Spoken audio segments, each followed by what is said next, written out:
One of the keys to the boys' success in the classic car business is their skill at reading the market. Perfect. The hardest thing in this job is buying the right car at the right time. What you're looking for is the next big thing, the car that's on its way up, the car that's been overlooked. And if you can do that, there's a lot of money to be made. Today, Paul has brought Dru to Hertfordshire to see a car that could be ready for its moment in the sun. This is a car that you've owned, I've nearly owned. OK. Stuttgart, Wolfsburg, coming together to make Porsche Volkswagen love child. 914. It is a 914. Ferdinand Porsche was involved in the birth of two automotive giants, Volkswagen and Porsche, and both were famed for cars that had engines in the rear. So when the companies joined forces on a new model in the mid-1960s, few expected them to create the world's first affordable mid-engine sports car, the 914. Funky styling and removable roof made the 914 a big hit, especially in America. But with its humble VW engine, the car struggled to escape the shadow of the much faster 911. And it was unfairly dubbed the poor man's Porsche. So while 911s rocketed in value, 914s stayed cheap. And Dru's always been a fan. I've had two. I had my first ever Porsche I bought, 21, and I bought a 914. 21, did they have them that long ago? And it was £1,000. Well, prices have moved on since the war. This one is a bit more than £1,000. What colour is it? It's white. No. It is? That's the colour of my first one. No way, there you go. Yeah. It's going to be a little trip down memory lane. Yeah. If you had a memory. Like Dru, Porsche enthusiast Barry has long admired the somewhat maligned 914.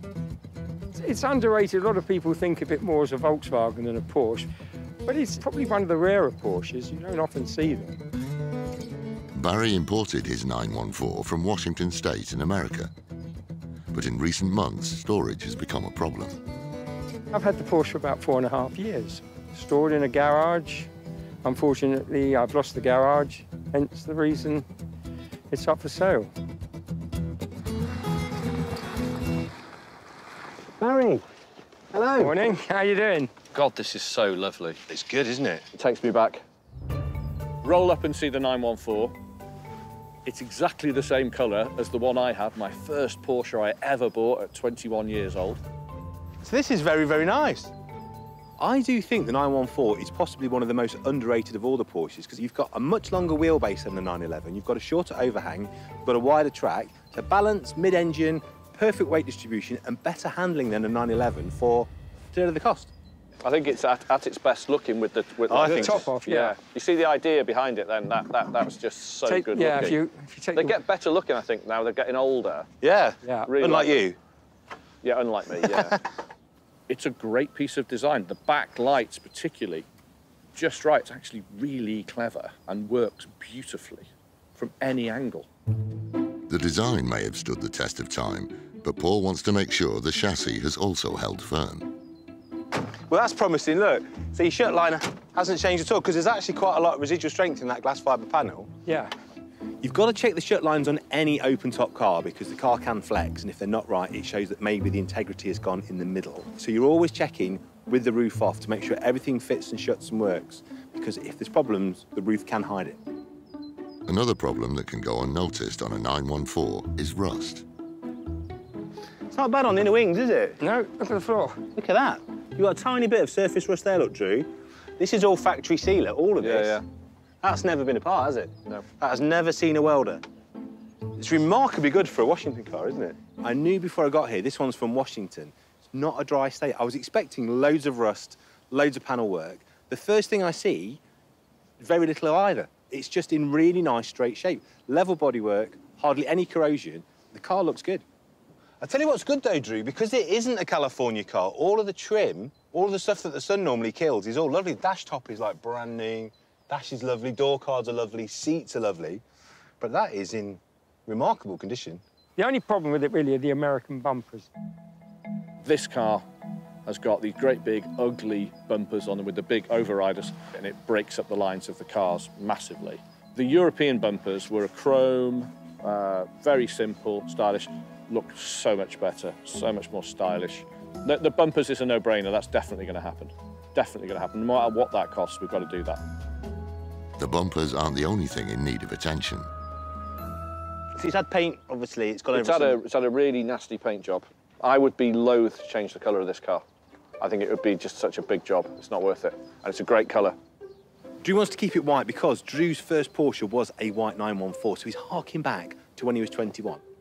I mean, it does look good in white. I'll be the first to admit that, particularly against all the contrasts of all the 70s black. But don't you think we could have a bit of fun with this, though? Yeah. The outside's had a decent but cheap respray, so we have to paint the outside. But bear in mind, we are going to have to prep and paint that. The interior's going to have to come out, sort the sand editing. The engine's going to have to come out so we can do that properly, redo the battery tray. It's a misery, isn't it? No, this is the fun part. What I'm saying is, because you're going to have to take every panel off and pretty much strip the car, why not have some fun with it?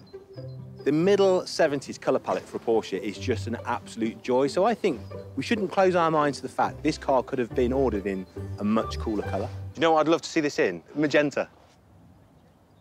Did he say magenta? See, there you go, he slipped back into his old ways. I swear there's something wrong with him. Don't you reckon that in magenta on 5 studs with early bumpers would just blow my mind out? There's something wrong with you, isn't there? Don't you think that's one of the best colours ever? No. 914s were available in 37 different colours, many of them bright and vivid. But if Drew's going to consider a colour change, he wants to look elsewhere for inspiration. Oh, the early 2.7s, production 911s, yeah. Right?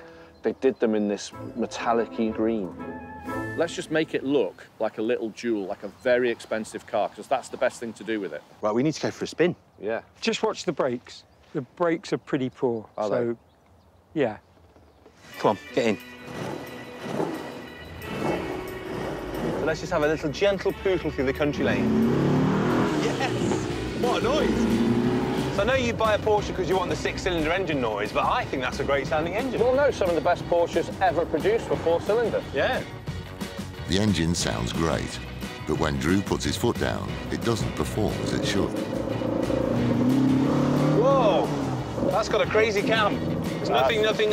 Yeah. As soon as it's over 2,500 RPM, it starts to... A little bit oily, isn't it, as well? There's a big oil smell. That'll just be crankshaft oil seal. Yeah. As usual. Right, man maths time. So he wants 12. Your mission is to try and get me a grand off that, if you can. I think to do a really nice paint job, sort of the suspension, the brakes, right wheels, right bumpers, right paintwork, trim tidy. There's quite a bit to do. I think I'm going to probably put somewhere between 12 and 14 grand into it. That much? Yeah. It will be pristine. I think we'll make this car so nice. If it drives beautifully, handles incredibly, it's a 30 grand car. Whoa, no brakes, no brakes.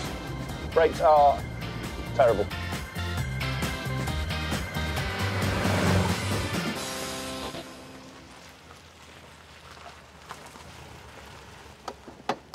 Barry, we love it. Good. I really like it. I mean, I'd love to buy it at sort of 9.5. I think 10. What about 10,000? Grab you. You're getting closer.